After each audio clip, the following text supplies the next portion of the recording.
Hello guys, നമ്മുടെ വീട്ടിൽ T we use ചെയ്തുകൊണ്ട് വളരെ സിമ്പിളായിട്ട് മൊബൈലിൽ ഒരു മിനിയേച്ചർ ഫോട്ടോഷൂട്ട് ചെയ്താലോ. കഴിഞ്ഞ ദിവസം ഫേസ്ബുക്കിൽ മെഴ്സിഡസ് ബെൻസിന്റെ ഒഫീഷ്യൽ പേജിൽ അവരുടെ ക്ലാസിക് മോഡലായ 190 SLന്റെ ഒരു ഫോട്ടോഷൂട്ട് പോസ്റ്റ് ചെയ്തിരിക്കുന്നത് ഞാൻ കണ്ടിരുന്നു. സെയിം കാറിന്റെ 1:24 മോഡൽ നമ്മുടെ കയ്യിലിരിക്കുമ്പോൾ ഫോട്ടോ എടുക്കാതിരിക്കാൻ പറ്റുമോ? അപ്പോൾ നമുക്ക് സമയം കളയാതെ പണി തുടങ്ങാം. വീഡിയോ അവസാനം വരെയും കാണണം കേട്ടോ. ഇവിടെ നമ്മുടെ ടി വി ഓൾറെഡി ഞാൻ വർക്കിംഗ് ടേബിളിൽ സെറ്റ് ചെയ്ത് വെച്ചിട്ടുണ്ട്. പക്ഷേ ഇതിൻ്റെ ഡിസ്പ്ലേയുടെ ആ ഹൈറ്റ് കുറച്ച് ടേബിളിൻ്റെ ടോപ്പിൽ നിന്ന് കുറച്ച് ഹൈറ്റ് മുകളിലേക്കുണ്ട്. അപ്പോൾ ആ ഹൈറ്റ് അഡ്ജസ്റ്റ് ചെയ്യാൻ വേണ്ടി നമുക്ക് 2 ബുക്ക് വെച്ച് അഡ്ജസ്റ്റ് ചെയ്യാം. ആ ബുക്കിൻ്റെ മുകളിൽ നമുക്കൊരു പ്ലാറ്റ്ഫോം സെറ്റ് ചെയ്യേണ്ട ആവശ്യമുണ്ട്. ഇതാണ് നമ്മുടെ പ്ലാറ്റ്ഫോം. ഈ ഹോൾ നമ്മൾ ഇതിന് മുമ്പ് ചെയ്ത സ്ട്രേഞ്ചർ തിങ്സ് സിനിമാറ്റിക് വീഡിയോ ഷൂട്ടിനകത്ത് അപ്സൈഡ് ഡൗണിലേക്കുള്ള ഗേറ്റ് ഉണ്ടാക്കാൻ വേണ്ടിയിട്ട് ഇട്ടതാണ്. ആ വീഡിയോ കണ്ടിട്ടില്ലാത്തവർക്ക് ഈ ലിങ്കിൽ ക്ലിക്ക് ചെയ്ത് പോയി ആ വീഡിയോ കാണാവുന്നതാണ്. കണ്ടാൽ മാത്രം പോരാ, അഭിപ്രായങ്ങൾ കമൻറ്റായി രേഖപ്പെടുത്തുകയും വേണം. അപ്പോൾ ഇവനാണ് ഞാൻ മുമ്പ് പറഞ്ഞ 190 SL. 1955 പുറത്തിറങ്ങിയ ഇവൻ ഇന്നും ക്ലാസിക് കാർ ലവേഴ്സിൻ്റെ ഇടയിൽ നമ്പർ 1 ആണ്. വെല്ലി എന്ന മിനിയേച്ചർ ബ്രാൻഡാണ് എൻ്റെ കയ്യിലിരിക്കുന്ന ഈ പർട്ടിക്കുലർ മോഡൽ പുറത്തിറക്കിയത്. 1:24 മോഡൽ ആയിരുന്നിട്ട് പോലും നല്ല രീതിയിലുള്ള ഡീറ്റെയിലിംഗ് ഇതിനുണ്ട്. നമുക്കിനി ടി വി ഒന്ന് ഓണാക്കാം. ഈ ഫോട്ടോഷൂട്ടിൻ്റെ ബാക്ക്ഗ്രൗണ്ട് ആയിട്ട് വരുന്ന ഇമേജ് ഞാൻ ക്രിയേറ്റ് ചെയ്തത് ChatGPT ഉപയോഗിച്ചുകൊണ്ടാണ്. ആ ഇമേജ് ക്രിയേറ്റ് ചെയ്യാൻ ഉപയോഗിച്ച പ്രോംപ്റ്റ് ഞാൻ ഇവിടെ ഡിസ്ക്രിപ്ഷനിൽ കൊടുത്തിട്ടുണ്ട്, നിങ്ങൾക്ക് അത് ചെക്കൗട്ട് ചെയ്യാം. ഇമേജ് സൈസ് കൺട്രോൾ ചെയ്യാനും മൂവ് ചെയ്യാനും ഒക്കെ എളുപ്പത്തിന് വേണ്ടി ഞാൻ മൊബൈലിൻ്റെ സ്ക്രീൻ ടി വിയിലേക്ക് കാസ്റ്റ് ചെയ്തിട്ടാണ് ഇതിവിടെ കാണിക്കുന്നത്. ഇനി നമ്മുടെ മോഡൽ ഇവിടെ വെച്ചിട്ട് ബാക്ക്ഗ്രൗണ്ട് അതിനോട് മാച്ച് ചെയ്ത് വയ്ക്കാം. ഇപ്പോൾ നമ്മുടെ മോഡലും ബാക്ക്ഗ്രൗണ്ടും തമ്മിലുള്ള പ്രൊപ്പോർഷനും ആ ആംഗിളും ഒക്കെ ഏകദേശം കറക്റ്റായിട്ട് വന്നിട്ടുണ്ട്. ഞാൻ ഇനി ലൈറ്റ് ഒന്ന് ഓഫ് ചെയ്തിട്ട് കാണിച്ചു തരാം. ലൈറ്റ് ഓഫ് ആക്കുമ്പോൾ തന്നെ നല്ലൊരു ഫീല് കിട്ടുന്നുണ്ടോ അല്ലേ? പക്ഷേ ഇപ്പോഴും ഒരു പ്രോബ്ലം ഉണ്ട്. അതെന്താണെന്ന് വെച്ച് കഴിഞ്ഞാൽ നമ്മുടെ ഫ്ലോർ ബാക്ക്ഗ്രൗണ്ടായിട്ട് സിങ്ക് ആവുന്നില്ല. അത് നമുക്കൊന്ന് സെറ്റാക്കണം.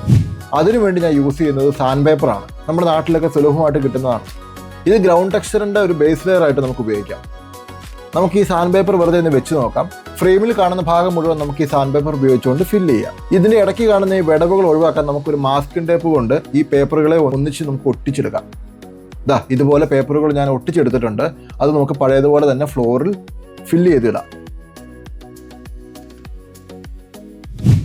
ഇത് കുറച്ച് പൊടിമണലാണ്, നമ്മുടെ ബീച്ചിലൊക്കെ ഇഷ്ടം പോലെ കിട്ടുമല്ലോ. ഇത് നമുക്ക് ഈ സാൻഡ് പേപ്പറിൻ്റെ മുകളിലൂടെ ഇങ്ങനെ വിതറിയിട്ട് കൊടുക്കാം. സാൻഡ് പേപ്പറിൻ്റെ ടെക്സ്ചർ ഓൾറെഡി ഉള്ളത് കൊണ്ട് വളരെ കുറച്ച് മണലിട്ടാൽ മതി.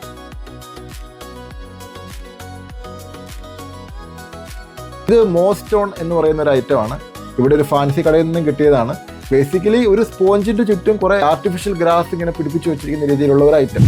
നമുക്കിനി ഈ സ്റ്റോൺസ് ഫ്രെയിമിൽ അവിടെ എവിടെയായിട്ടൊന്ന് അറേഞ്ച് ചെയ്ത് വയ്ക്കാം. നമുക്ക് ക്യാമറ കുറച്ചുകൂടെ താഴ്ത്തി വയ്ക്കാം. കുറച്ചുകൂടെ സ്ട്രെയിറ്റ് വ്യൂ കിട്ടണം.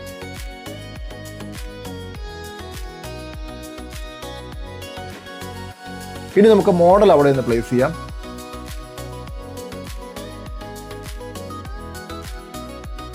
ഇപ്പോഴുള്ള പ്രശ്നം എന്ന് വെച്ച് കഴിഞ്ഞാൽ നമ്മുടെ ബാക്ക്ഗ്രൗണ്ടിൻ്റെ ലൈറ്റിങ്ങും മോഡലിലേക്ക് വരുന്ന ലൈറ്റിങ്ങും ഡിഫറൻ്റ് ആണെന്നുള്ളതാണ്. അപ്പോൾ അത് നമുക്കൊരു പരിധി വരെ റെഡിയാക്കി എടുക്കാം. അതിന് വേണ്ടിയിട്ട് ആദ്യം ചെയ്യേണ്ടത് നമ്മുടെ ലൈറ്റ് ഒന്ന് വാമാക്കാം എന്നുള്ളതാണ്. എന്നിട്ട് ബ്രൈറ്റ്നസ് കുറച്ച് കുറയ്ക്കാം. നമുക്ക് ആ വൈഡ് ആക്കിയ സമയത്ത് വന്ന കുറച്ച് ഏരിയ നമുക്ക് കാണാൻ പറ്റുന്നുണ്ട്. അവിടെ നമ്മൾ എക്സ്ട്രാ സാൻഡ് പേപ്പർ വെച്ച് ആ ഏരിയയും ഫില്ല് ചെയ്ത് കുറച്ചുകൂടെ മണലിട്ട് കൊടുത്തിട്ടുണ്ട്. ഫോട്ടോയ്ക്ക് ഒരു ഡെപ്ത് കിട്ടാൻ വേണ്ടി നമുക്ക് ഫോർഗ്രൗണ്ടിലും ഒരു സ്റ്റോൺ കൊണ്ടുവയ്ക്കാം. നമ്മൾ ഇതിനു മുമ്പ് ലൈറ്റിംഗ് അഡ്ജസ്റ്റ് ചെയ്തെങ്കിലും ഇവിടെ ഈ മോഡലിൽ കുറച്ച് ഹൈലൈറ്റ്സ് വരുന്നുണ്ട്. അത് ആ ലൈറ്റിൻ്റെ റിഫ്ലക്ഷൻ പോലെ വരുന്നുണ്ട്. അത് സീനിൻ്റെ റീഡസ് നന്നായിട്ട് കുറയ്ക്കുന്നുമുണ്ട്. അതിനുവേണ്ടി നമുക്കൊരു ഹോം മെയ്ഡ് ഡിഫ്യൂസർ യൂസ് ചെയ്യാം. നമുക്ക് നാട്ടിലൊക്കെ കിട്ടുന്ന ബട്ടർ പേപ്പർ ഉപയോഗിച്ചാണ് ഞാൻ ഡിഫ്യൂസർ ഉണ്ടാക്കിയത്. ഒന്നും അല്ലെങ്കിൽ നമ്മുടെ A4 പേപ്പർ ഉണ്ടല്ലോ, അതെടുത്ത് ലൈറ്റിൻ്റെ മുമ്പിൽ പിടിച്ചാലും മതി. ഇപ്പോൾ നിങ്ങൾക്ക് അതിൻ്റെ ഡിഫറൻസ് കാണാൻ പറ്റുന്നുണ്ടല്ലോ അല്ലേ? ഇനി നമുക്ക് 2-3 ഫോട്ടോസ് ഒന്ന് എടുത്ത് നോക്കിയാലോ.